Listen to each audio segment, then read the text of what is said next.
Peace of Jesus Christ Ministries, Divine Peace Time, தெய்வீக சமாதான நேரம். ஆண்டவராய் இயேசு கிறிஸ்துவின் இனிய நாமத்திலே இந்த நிகழ்ச்சியின் மூலமாய் உங்களை சந்திப்பதை குறித்து நான் மகிழ்ச்சி அடைகிறேன். கர்த்தர் நல்லவர், அவரை துதியுங்கள், அவர் கிருபை என்றும் உள்ளது. அநேகர் நம்ம ப்ரோக்ராமை பார்க்குறாங்க, ஜெபத்திற்காகவும் மற்ற ஆலோசனைகளுக்காகவும் அவங்க ஃபோன் பண்ணி அவங்க கேட்குறாங்க. நான் ஜெபம் பண்ண கர்த்தர் உதவி செய்கிறார். ஒரு சில அற்புதங்கள் அடையாளங்கள் கூட ஆண்டவர் கிரியை செய்து ஆண்டவர் அற்புதங்களை செய்து கொண்டிருக்கிறார். கர்த்தர் நல்லவர்.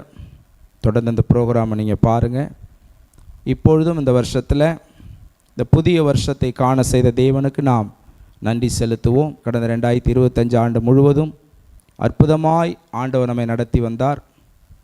ஒவ்வொரு நாளும் ஜீவன் கொடுத்து சுகபலன் ஆரோக்கியம் கொடுத்து நம்மை போஷித்து பாதுகாத்து பராமரித்து நல்லவராக இருந்து கர்த்தர் நம்மை அவர் நடத்தி வந்திருக்கிறார்.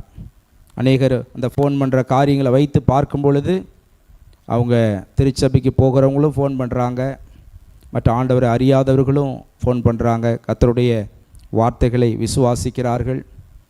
அவர்களுக்காக நான் தேவனை துதிக்கிறேன். இப்பொழுதும் புதிய வருஷத்தில் சங்கீதம் 65 வாசிக்கிறோம். வருஷத்தை நன்மையால் முடிசூட்டுவேன்னு சொன்ன தேவன் இந்த ஆண்டிலே அவர் நன்மையால் நம்ம வாழ்க்கையை முடிசூட்ட ஒரு வல்லவராய் இருக்கிறார். அப்போஸ்தலர் 10:38 வாசிக்கிறோம். அவர் நன்மை செய்யும்படி இயேசு கிறிஸ்து இந்த உலகத்திலே வந்தார். பிசாசின் பிடியில் இருக்கிற யாவரையும் குணமாக்குகிறவராக விடுவிக்கிறவராக அவர் சுற்றி திரிந்தார். வியாதியஸ்தரை கண்டபொழுது இயேசு கிறிஸ்து மனதுருகினார். ஹல்லேலூயா. வேதத்திலே ஒரு நிகழ்ச்சி இருக்கிறது. இந்த வசனத்தின் மூலம் உங்களோடு கூட நான் ஆண்டுடைய வார்த்தை கொடுக்க விரும்புகிறேன்.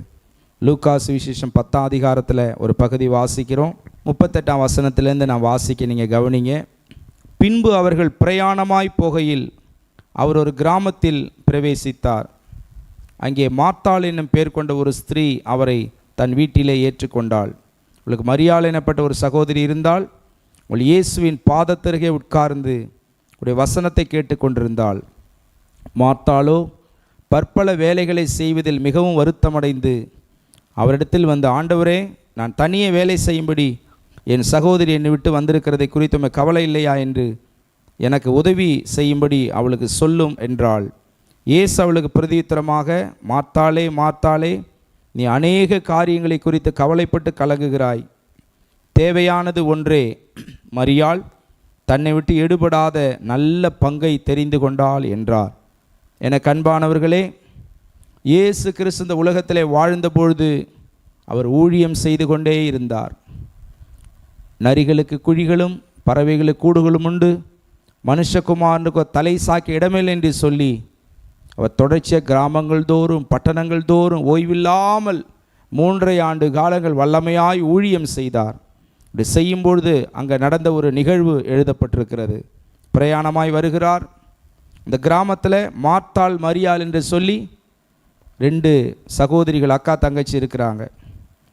அவங்க வந்தோடனே அந்த மரியாள் என்ற தங்கச்சி என்ன பண்ணுறாங்க, இயேசுவின் பாதத்தருகே உட்கார்ந்து இயேசுவின் வசனத்தை அவர்கள் கேட்டுக்கொண்டிருக்கிறார்கள். மார்த்தாளோ, ஐயோ ஆண்டவர் அழைச்சிட்டமே, அவருக்கு சாப்பாடு ரெடி பண்ணணும், விருந்து ரெடி பண்ணணும், கனப்படுத்தணும்னு சொல்லி பற்பல வேலைகளை அவர்கள் செய்கிறார்கள். நல்லது தான். ஒரு பெரிய மூத்த போதகர் ஒருத்தவங்க சொன்னாங்க, இப்போ அந்த ஐயா மறிச்சிட்டாங்க, நான் எந்த ஊழியருடைய பேரையும் சொல்ல விரும்பலை, ஏன்னா அது எனக்கு நான் விரும்புறதில்லை. அது மாதிரி அவர் சொல்லுவாராம், உண்மையாக ஒரு வீட்டில் மார்த்தாள் மரியாள் இருந்தால் பற்பலை வேலைகளை செய்கிற மார்த்தாள் தான் எனக்கு பிடிக்கும் அப்படிம்பாராம். ஒரு பெரிய பாஸ்டர் அவர். ஆனால் இங்கே அப்படி தான், மார்த்தாளம்மா பற்பல வேலையை செய்கிறாங்க, சாப்பாடு ரெடி பண்ணுறாங்க, விருந்து ரெடி பண்ணுறாங்க. அதில் வாசிக்கிறோம், வருத்தமடைந்துன்னு போட்டிருக்கு. அவங்க வருத்தமடைகிற அளவுக்கு, ரொம்ப சஃபர் ஆகிற அளவுக்கு வேலைகளை செஞ்சுருக்காங்க போல. ஆண்டவர்கிட்டே வந்து கம்ப்ளைண்ட் பண்ணுறாங்க, ஆண்டவரே, நான் தனியாக அப்படி எல்லா வேலையும் செஞ்சுக்கிட்டு இருக்கிறேன், என் சிஸ்டர் வந்து இப்படி இங்கே உட்காந்துருக்குறாங்க, நீங்கள் பேசிகிட்டு இருக்கீங்களே, உங்களுக்கு அதை குறித்து உங்களுக்கு கவலை இல்லையான்னு, ஆண்டவரே கவலை இல்லையான்னு சொல்லி அந்த மார்த்தாள் கேட்குறாங்க. எனக்கு கொஞ்சம் ஹெல்ப் பண்ண சொல்லுங்கள் ஆண்டவரே அப்படின்னு அவங்க சொல்கிறாங்க. இயேசு பாருங்கள், உடனே போயிட்டு வேலை செய்யணும்னு சொல்லலை. அது அந்த இன்சிடென்ட் நினச்சி பாருங்கள். வீட்டுக்கு வராரு, அவங்க போயிட்டு ஆண்டவருக்கு சமையல் விருந்து போன்ற காரியங்களை ப்ரிப்பேர் பண்ணுறாங்க. இந்த அம்மா சகோதரி மரியாள் உட்காந்துன்னு பேச ஆரம்பிச்சிடுறாரு. ஆண்டவருடைய பாதத்தில் உட்கார்ந்து 39 வசனத்தில் உடைய வசனத்தை கேட்டுக்கொண்டிருக்கிறாள். உடனே அவர் பேச ஆரம்பிச்சிடுறாரு. எதை பற்றி யோசிக்கல. காஃபி குடிக்கணும், டீ குடிக்கணும், தண்ணி வேணும், சாப்பாடு, எதையுமே யோசிக்கல. அவர் பேச ஆரம்பிச்சு கர்த்தருடைய வார்த்தையை பேச ஆரம்பிச்சிடுறாரு. இப்படி மார்த்தாள் அக்காக்காரங்க வந்து சொன்னோன்னே 41 வசனத்தில் வாசிக்கிறோம். இயேசு அவளுக்கு பிரதியுத்தரமாக, மார்த்தாளே மார்த்தாளே 2 டைம் சொல்கிறார். அது என்ன?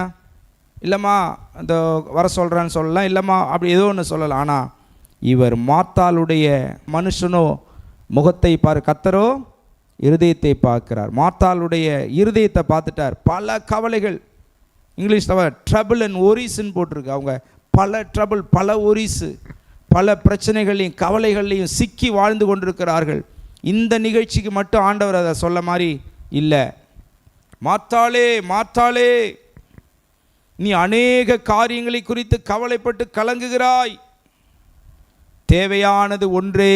உன்னுடைய சகோதரி மரியாள் தன்னை விட்டு எடுபடாத நல்ல பங்கை தெரிந்து கொண்டாள். நல்ல குட் பார்ட், நல்ல பங்கு ஆண்டவராய் இயேசு கிறிஸ்து. இயேசு கிறிஸ்துவின் பாதம் தான் நல்ல பங்கு. நீங்கள் பல காரியங்களை 127 சங்கீதத்தில் வாசிக்கிறோம். நீங்கள் அதிகாலையில் எழுந்து நேரப்பட வேலையிலே தரித்து வருத்தத்தின் அப்பத்தை சாப்பிடுகிறதும் விருதா. அவரே பிரியமானவனுக்கு நித்திரை அளிக்கிறார். பல கஷ்டம், பல உழைக்கிறாங்க, தப்பு இல்லை, உழைக்கிறது நல்லது தான். ஆனால் கர்த்தருக்கு, திரும்ப அதே வசனம் தான் நான் அடிக்கடி சொல்லுவேன், மத்தேயு 6:33, முதலாவது தேவனுடைய ராஜ்யத்தின் நீதியின் தேடுங்கள், எல்லாம் கூட கொடுக்கப்படும். எதுக்கு புது வருஷ ஆராதனை? எல்லா விசுவாசிகளும் தேவ சமூகத்தில் வராங்க. ஒரு வருஷத்தின் துவக்கம், அதில் தேவ சமூகம் தேவைப்படுகிறது. கர்த்தருடைய சமூகத்தில் வருஷத்தை துவங்குவோன்னு நினச்சி வராங்க. வாரத்தின் முதல் நாள் ஞாயிற்றுக்கிழமை ஆண்டவர் சமூகத்துக்கு வரணும். ஒரு வருஷத்தின் துவக்கம், ஒரு மாதத்தின் துவக்கம், ஒரு வாரத்தின் துவக்கம், ஒரு நாளின் துவக்கம். அதிகாலை வேலை 5 மணியோ 4 மணியோ அதிகாலையில் எழுந்த உடனே முதல்ல கர்த்தருக்கு அந்த டைமை கூட. எந்திரிச்சோடனே இன்றைக்கி என்ன பண்ணுறோம்? முதல்ல எந்திரிக்கணும். அப்புறம் அப்படியே எந்திரிச்சிட்டாலும் சில என்ன பண்ணுறோம், எந்திரிச்சோடனே முதல்ல செல்லு தான். இப்போ நாள் அப்படி போயிடுச்சு. எந்திரிச்சோடனே முதல்ல எதை பார்க்குறோம்ல செல்லை எடுத்து உடனே அதில் பார்த்தா, நான் சில நாளில் ஜெபம் முடிச்சுட்டோ முடியும் செல்லை பார்க்கும்போது எல்லாம் ஆன்லைனில் இருப்பாங்க காலையிலேயே. நீங்கள் ஏன் பார்க்குறீங்கன்னு கேட்காதீங்க.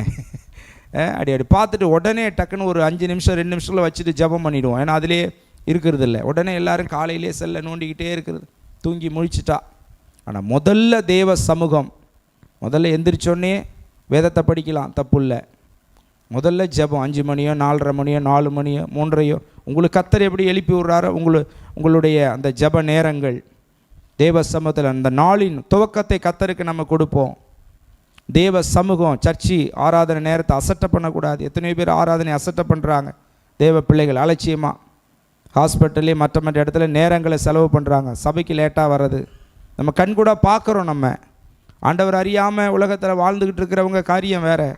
ஆனால் கர்த்தர் வேறு பிரித்து அவர்களை அழைத்து பிள்ளையாய் வைத்திருக்கிறார். கர்த்தருடைய ஆசீர்வாதங்களை பெறுறாங்க, கிருபைகளை பெறுறாங்க, தேவனாலே உயர்த்தப்படுகிறார்கள். ஹல்லேலூயா! எவ்வளோ காரியங்கள் இயேசு கிறிஸ்து எவ்வளோ நன்மையை அவருடைய திருச்சபையின் வருகிற பிள்ளைகளுக்கு செய்கிறார். பார்த்தீங்கனாலே தெரியும், வித்தியாசம் அருமையாக தெரியும். ஆனால் அவங்க அலட்சியமாக அநேகர் இருக்கிறார்கள். அப்போ கர்த்தருடைய சமூகம் தான் நமக்கு பெருசு. அநேக காரியங்களுக்கு கவலைப்பட்டு கலங்க தேவையில்லை. தேவையானது ஒன்று தான், ஒன்றே. மரியாள் தன்னை விட்டு எடுபடாத நல்ல பங்கை தெரிந்து கொண்டாள். குட் பார்ட் இயேசு கிறிஸ்து, நல்ல பங்கு. அவர் சமூகத்தில் உட்காந்து அவரை பார்த்தோன்னே வேறு எதுவுமே அவங்க யோசிக்கலை. இந்த அம்மா என்ன பண்ணாங்க, பெரிய மார்த்தாள் அப்படியே போய் அவங்க செய்கிறது கரெக்டாக இருந்தால் கூட கர்த்தர் விரும்புகிறது என்ன? அவர் பாதம் தான். நீங்கள் கர்த்தருக்காக அநேக காரியங்களை செஞ்சால் கூட, எங்கள் ஊழியர்களுக்கெல்லாம் எங்களுக்கு மூத்த போதகர்கள் அப்படி தான் சொல்லி எங்களை வளர்த்துருக்குறாங்க. நீங்கள் தேவனுக்காக ஊழியம் செஞ்சால் கூட நல்லது தான். ஆனால் அதற்கு முன்னால் தேவ பாதத்திலே அமர்ந்திருக்க வேண்டும். ஒரு பாஸ்டர் சொன்னார், ஒரு மணி நேரம் பிரசங்கம் பண்ணுனா அதற்காக பல மணி நேரம் ஜெபிக்கணும். பில்லி கிரஹாம் ஐயான்னு ஒருத்தவங்க இருந்தாங்க, அமெரிக்க தேசத்தில் பிரபலமான ஊழியர். அவர் ஒரே பிரசங்கத்தில் நூற்றுக்கணக்கான ஆயிரக்கணக்கான பேர் அவங்க ரட்சிக்கப்படுவாங்க. அவர் சொல்ல, ஒரு பிரசங்கம் பண்ணால் பாஸ்டர் அப்படியே வந்து வசனத்தை எடுத்து இன்றைக்கி அநேகர் பேசுகிறாங்க, வசனத்தை வச்சு ஈட்டி மாதிரி குத்துறாங்க. அது இல்லை, அந்த பிரசங்கத்துக்கு அடிப்படையானது அபிஷேகம் இருக்கணும், வல்லம் இருக்கணும், கம்பேஷன், ஆண்டுடைய மனதுருக்கம் இருக்கணும், பிரசன்னம் இருக்கணும், அந்த பரிசுத்தத்துக்குள்ள தேவ அன்பு இருக்கணும், பரிசுத்த ஆவியானவரோடு தான் பேசணும். இயேசு கிறிஸ்து சொல்கிறார், நான் சொல்லுகிற வசனங்கள் ஆவியாயும் ஜீவனாயும் இருக்கிறது. அப்போஸ்தலர் பவுல் சொல்ல, கொரிந்தியரில் எழுத்து கொள்ளும் வசனத்தை எடுத்து நேரடியாக பேசுகிறாங்க பெரிய அநேகர், பெரிய ஞானமுள்ளவர்களாக. ஆனால் அந்த பிரசங்கத்துக்கு கீழே தேவ ஆவியானுடைய நிறைவு இருக்கணும். கர்த்தர் பேச சொன்னார் அவங்கள இந்த வசனங்களை வியாக்கியானம் பண்ண, கர்த்தருடைய பிரசன்னத்தில் வியாக்கியானம் பண்ணப்பட்டு வாய்க்கு வந்ததெல்லாம் பெரிய பேச்சாளர் என்று நம்ம பேசக்கூடாது. ஹல்லேலூயா. ஆகவே கர்த்தருடைய சமூகம், கர்த்தருடைய பிரசன்னம் அதுதான் தேவை. எத்தனையோ பிரசன்னத்தை கேட்குறோம், என்னாலே தாங்க முடியல, ஆனால் அதுக்கு கர்த்தரை நான் அழைக்கல. கர்த்தருடைய வார்த்தை அபிஷேகத்தோடு யாரையும் புண்படாமல் கர்த்தருடைய வசனத்தை வசனமாக பேச தான் கர்த்தர் நம்மை ஊழியர்களை அழைத்திருக்கிறார். அதுதான் வாழ்க்கையை கட்டி எழுப்பும். உங்களுக்காக நான் ஜெபிக்கிறேன். பிரேயரில் என்னோட கலந்து கொள்ளுங்கள். வானத்திலும் பூமியிலும் சகல அதிகாரம் எடுத்த எங்கள் பரலோக பிதாவே, இந்த வேளையிலே உம்முடைய சமூகத்தில் நாங்கள் இயேசுப்பாவுடைய நாமத்திலே வந்திருக்கிறோம். பிதாவே, கடந்த வருஷங்கள் நடத்தி இந்த புதிய 2026 வருஷத்தை கொடுத்த தேவன் இந்த ஆண்டு முழுவதும் கிருபையாய் நடத்தும், ஆசீர்வதியும், பலப்படுத்தும்.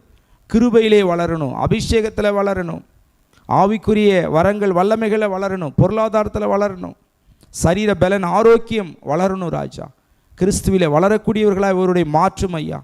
ஆண்டவரை அறியாத ஒரு குழந்தையாக இருக்கிறவர்கள் களங்கமில்லாத ஞானப்பலை வசனம் அவர்களுக்குள்ளே செயல்படட்டும், ஆண்டவருக்குள்ளே வரட்டும், தேவனுடைய ஆசீர்வாதங்களை பெற்றுக்கொள்ளட்டும். ராஜா, இந்த வருஷத்தை நன்மையால் நீங்கள் நடத்தும்படி ஜெபிக்கிறேன். இந்த அருமையான மரியாதை போல உங்களுடைய சமூகத்திலே காத்திருந்த நேரத்தை கொடுத்து 1 மணி நேரமோ 2 மணி நேரமோ 3 மணி நேரமோ ஒரு நாளின் ஒரு மணிக்கணக்கான நேரங்களை கர்த்தருக்கு கொடுத்து தேவ சமூகத்தில் ஜெபம் பண்ணிட்டு தங்களுடைய பணிகளை செய்ய கர்த்தாவே உதவி செய்யும். கர்த்தருடைய காரியங்களை முதன்மை செலுத்தி மற்ற எல்லாவற்றிலும் செழித்து விளங்க கர்த்தர் உதவி செய்யும். 3 யோவான் 1:2 சொல்லப்பட்டது, ஆத்துமா வாழுகிறது போல எல்லாவற்றிலும் வாழ்ந்து செழித்து சுகமாயிருக்க வேண்டுகிறேன் என்று அப்போஸ்தலன் யோவான் சொன்னது போல அவர்கள் இந்த ஆண்டு முழுவதும் சுகமாயிருக்கும்படி வேண்டி நாங்கள் ஜெபிக்கிறோம். வியாதியோடு பிரச்சனையோடு இருக்கலாம் ஜெபிக்கிறேன். பிரச்சனை வியாதிகளை மாற்றும், சுகத்தை தாரும், கல்வாரி குணமாக்கும் வல்லமை ஒவ்வொரு வியாதியின் சர்தி பொழுது இறங்கி வருவதா, தழும்புள்ளகள் தொடுங்க ஆண்டவர், அற்புத சுகம் தாரும், பலவீனங்கள் மாறட்டும், இயேசு கிறிஸ்துவின் நாமத்திலே சுகம் உண்டாகட்டும், ஆரோக்கியம் உண்டாகட்டும், நன்மை உண்டாகட்டும். ஐயா, நன்மையாக கிரியை செய்ய, நீங்கள் தான் எல்லாம், உம்மால் எல்லாம் முடியும், தேவனால் எல்லாம் கூடும், தேவனால் முடியாது ஒன்றுமில்லை. அப்பா, கிரியை செய்யுங்க, கிருபை தாரும், அற்புதங்களை செய்யும் ஐயா, வழி நடத்தும் ஆண்டவரே. துன்பத்தை கண்ட வருஷங்களை சிறுமைப்படுத்த நாட்களுக்கும் சரியாய் மகிழ்ச்சியாக 90 சங்கீதத்தில் சொல்லப்பட்டது போல நடத்துங்க ஆண்டவரே. தொடர்ந்து வழி நடத்து. அப்படி செய்ததுக்காய் ஸ்தோத்திரம். இதை தாழ்த்தி ஒப்பு கொடுக்கிறோம். உண்மையை உயர்த்தி நாங்கள் என்றென்றுமாய் மகிமைப்படுத்துகிறோம். எல்லா கணம் துதி மகிமை ஏறெடுக்கிறே சப்பா. ஆண்டவரே, இயேசு கிறிஸ்துவின் நாமத்தில் ஜெபிக்கிறேன் எங்கள் அன்பின் நல்ல பிதாவே, ஆமென். உங்கள் ஜெப தேவைகளுக்கும் மேலும் ஆலோசனைகளுக்கும் தொடர்பு கொள்ள வேண்டிய எங்கள் முகவரி: pastor G.J. Mike, peace of Jesus Christ ministries, MK தோட்டம், சிதம்பரம். Cell number 7530084562.